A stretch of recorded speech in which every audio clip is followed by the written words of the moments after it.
ये जी आज हम जा रहे हैं नीलकंठ और उसके बाद आगे से ले तो भैया जी अब हम जा रहे हैं। शंकर भगवान की जय।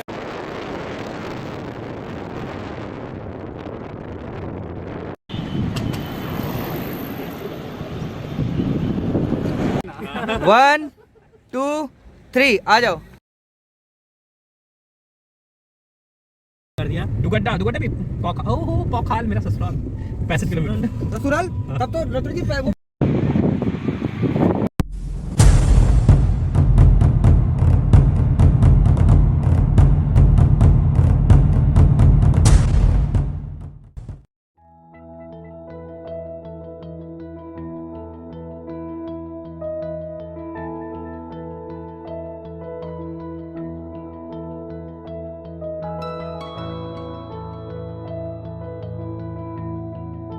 मैं ज़मीन से जुड़ा रहना चाहता हूँ।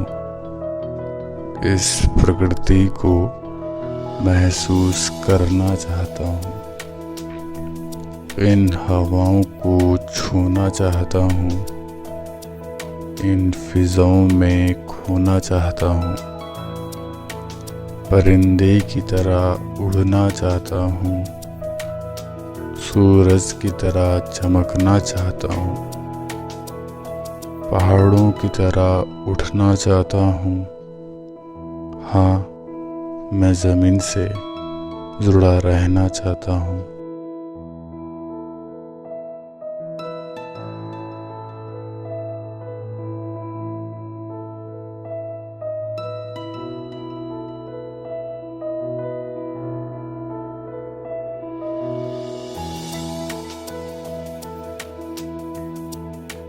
भैया जी राम राम। तो दगड़ियों, कैसे हैं आप सभी? आशा करते हैं कि आप सभी हमारी तरह मस्त होंगे।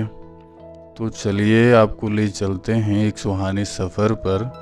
और यह सफ़र हमने शुरू किया था सुबह 10 बजे ऋषिकेश से अपने 4 घनिष्ठ मतलब क्लोज बोले तो खास दोस्तों के साथ।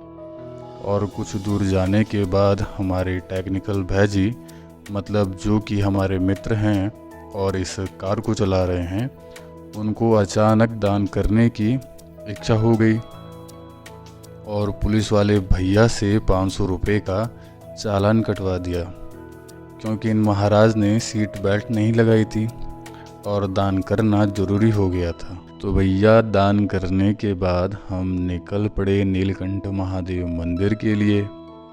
रास्ते भर की मौज मस्ती और इन पहाड़ों को निहारते निहारते कार से 1 घंटे का सफ़र तय करने के बाद हम नीलकंठ मंदिर पहुंच ही गए।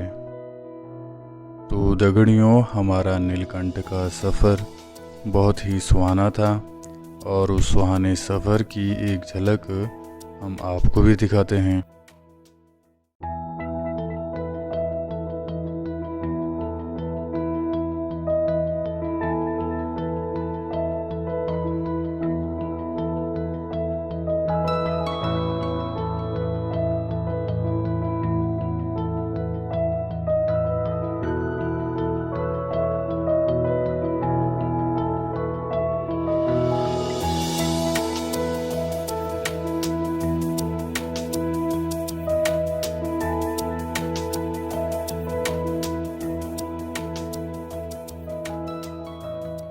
तो भैया, कैसे लगे आपको नज़ारे?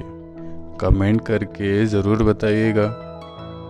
तो चलिए इस यात्रा को थोड़ा चलकर पूरा करते हैं, क्योंकि मंदिर के पास गाड़ियों की भीड़ थी, इसलिए हमें अपनी कार 1 किलोमीटर पहले ही पार्क करनी पड़ी।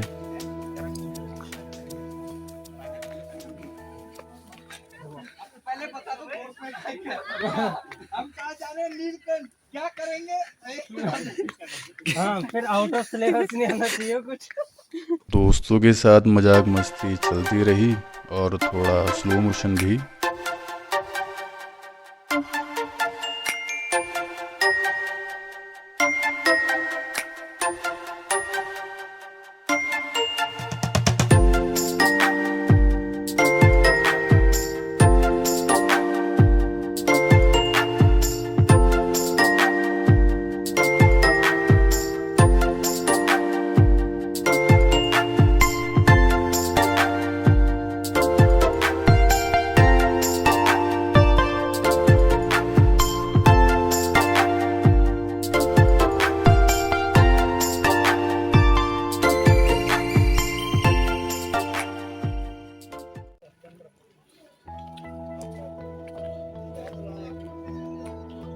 इसी के साथ हमारा पैदल सफ़र जारी रहा।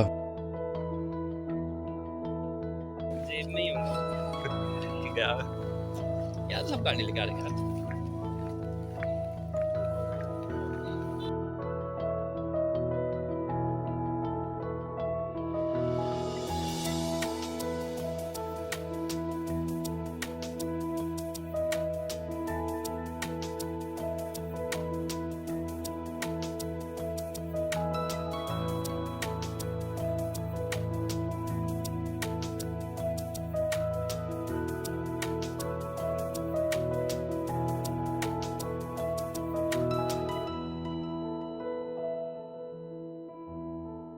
तो भैया मंदिर के पास पहुंचने के बाद और प्रसाद खरीदने के बाद हम मंदिर की ओर निकल पड़े।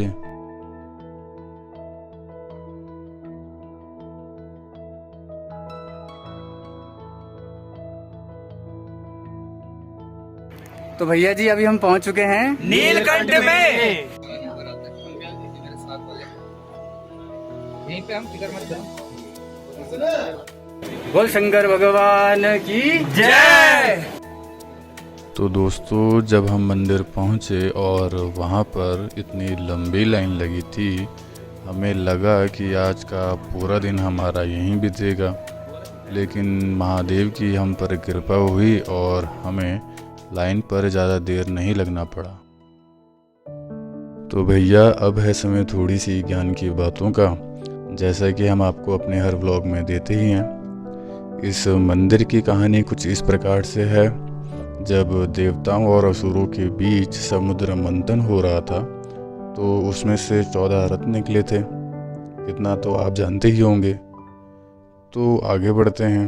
उन 14 रत्नों में से एक हलाहल नाम का विष निकला था, जिसे ना तो देवता ग्रहण करना चाहते थे और ना ही असुर, क्योंकि हलाहल विष इतना खतरनाक था कि पूरा ब्रह्मांड यानी सृष्टि का विनाश कर सकता था।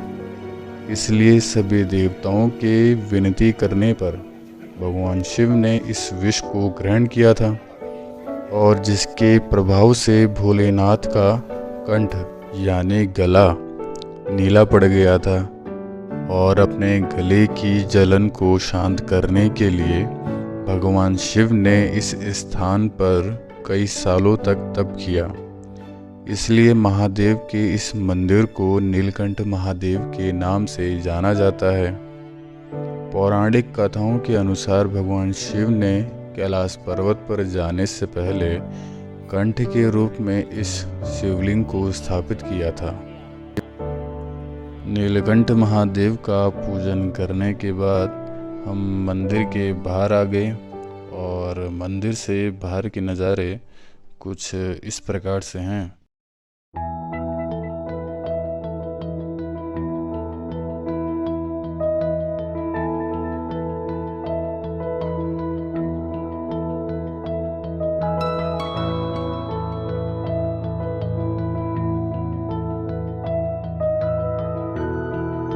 रोम रोम सभी भाइयों को।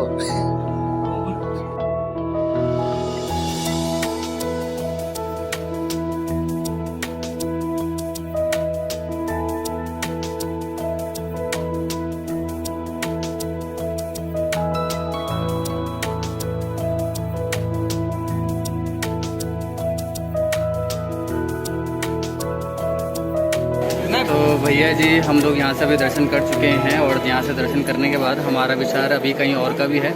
तो बने रहिएगा हमारे साथ।